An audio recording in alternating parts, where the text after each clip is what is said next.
ഒരു class room 7ാം class ആണ്. അവിടെ ടീച്ചർ വളരെ സീരിയസ് ആയിട്ട് ക്ലാസ് എടുത്തുകൊണ്ടിരിക്കുന്നു. അപ്പോൾ ഒരു കുട്ടി ഡെസ്കിൻ്റെ മേലെ കാലൊക്കെ കയറ്റി വെച്ച് അലസമായിട്ട് ക്ലാസ്സിൽ ശ്രദ്ധിക്കാതിരിക്കുകയാണ്.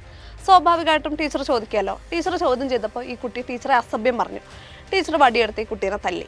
ഇത് നാടകത്തിലെ രംഗമൊന്നുമല്ല, തൃശ്ശൂരിൽ നടന്ന സംഭവമാണ്. ഈ സംഭവത്തിൽ ആരുടെ ഭാഗത്താണ് തെറ്റ്? തീർച്ചയായിട്ടും കുട്ടിയുടെ ഭാഗത്തായിരിക്കും. കാരണം ഒരു കുട്ടി തെറ്റ് ചെയ്തിട്ടുണ്ടെങ്കിൽ അത് നേരെയാക്കേണ്ടത് അധ്യാപകരാണല്ലോ. പക്ഷേ ഈ ടീച്ചർക്കെതിരെ ക്രിമിനൽ കേസ് വന്നു.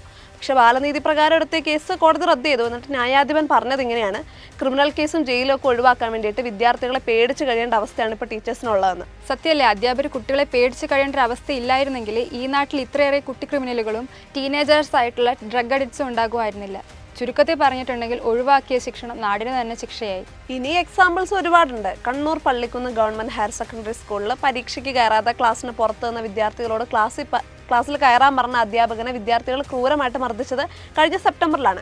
ബൈക്കിൽ 4 പേര് സഞ്ചരിച്ച് ചോദ്യം ചെയ്ത അധ്യാപകനെ വിദ്യാർത്ഥികൾ മർദ്ദിച്ചത് കഴിഞ്ഞ ഓഗസ്റ്റിലാണ്. ചെമ്പഴന്തി SN കോളേജിലെ അധ്യാപകനായിരുന്ന R ബിജുവിനെ ക്രൂരമായി മർദ്ദിച്ചതിന് 4 SFI വിദ്യാർത്ഥികൾക്കെതിരെയാണ് കേസെടുത്തത്. കുറ്റിപ്പുറത്ത് സ്കൂൾ പരിശീലന സ്ഥലത്ത് കറങ്ങി നടന്നതിന് ശകാരിച്ച അധ്യാപകന്റെ കൈ +1 വിദ്യാർത്ഥി ചവിട്ടി ഒടിച്ചത് 2023 ഒക്ടോബറിലാണ്. ഇങ്ങനെ എത്ര സംഭവങ്ങളുണ്ട്. ഇങ്ങനെ ഓരോ സംഭവം കഴിയുമ്പോഴും വിദ്യാർത്ഥികളെ നന്നാക്കാൻ ശ്രമിക്കുന്ന അധ്യാപകരുടെ എണ്ണം കുറഞ്ഞു വരും. പ്രത്യേകിച്ച് വിദ്യാർത്ഥി സംഘടനകളിലുള്ള കുട്ടികളാണെങ്കിൽ പറയാൻ വേണ്ട, തിരിഞ്ഞു നോക്കില്ല. ഭയമാണ്. അധ്യാപകരെ അസഭ്യം പറയാനും തല്ലാനും ഒന്നും മടി കാണിക്കാത്ത കുട്ടികൾ മാതാപിതാക്കളെയും വെറുതെ വിടില്ല.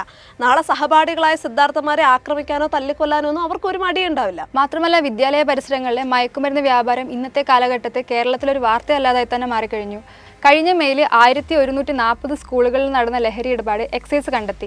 കോളേജ് വിദ്യാർത്ഥികളിൽ 31.8% പേരും ലഹരി ഉപയോഗിക്കുന്നവരാണ്. സ്കൂളുകളിൽ 325 കുട്ടികൾ ലഹരി ഉപയോഗിക്കുന്നതിൽ ആകെ 183 എണ്ണം മാത്രമാണ് എക്സൈസിനും പോലീസിനും അറിയിച്ചത്. ഇത് വല്ലത് യഥാർത്ഥത്തിലുള്ള കണക്കുകളാണോ? വിദ്യാർത്ഥികളെ, മാതാപിതാക്കളെ, മയക്കുമരുന്ന് ഗുണ്ടകളെയൊക്കെ പേടിച്ച് ശിക്ഷാ നടപടികളിൽ നിന്ന് പിന്തിരിയുന്ന അധ്യാപകരെ ഒന്നും കണ്ടില്ല കേട്ടില്ല എന്നടിക്കാൻ നിർബന്ധിതരാവുകയാണ്. പക്ഷേ കുട്ടികളെ ക്രൂരമായി തല്ലുന്ന അധ്യാപകരുണ്ട്. അതുണ്ട്, ഇല്ലെന്ന് പറയുന്നില്ല. പക്ഷെ കുട്ടികളുടെ നല്ലതിന് വേണ്ടി ശിക്ഷാ നടപടികൾ സ്വീകരിക്കുന്ന അധ്യാപകരുടെ ഗണത്തിലേക്ക് ഇത്തരം അധ്യാപകരെ കൂട്ടരുത്.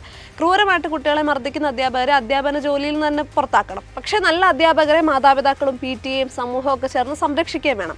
അധ്യാപകനെ തല്ലുകയും മയക്കുമരുന്നിന് അടിമകളാകുകയും ഗുണ്ടാ സംഘങ്ങളുടെ ഭാഗമാകുകയൊക്കെ ചെയ്യുന്ന വിദ്യാർത്ഥികൾ സർക്കാരിൻ്റെയും വിദ്യാഭ്യാസ സമ്പ്രദായത്തിൻ്റെയും മാതാപിതാക്കളുടെയും പരാജയമാണ്. വിദ്യാലയങ്ങളെയും ക്യാമ്പസുകളെയും നിയന്ത്രിക്കേണ്ടത് അധ്യാപകരാണ്. അതും പാർട്ടി അടിമകളല്ലാത്ത അധ്യാപകർ, അല്ലാതെ വിദ്യാർത്ഥി സംഘടനകളല്ല.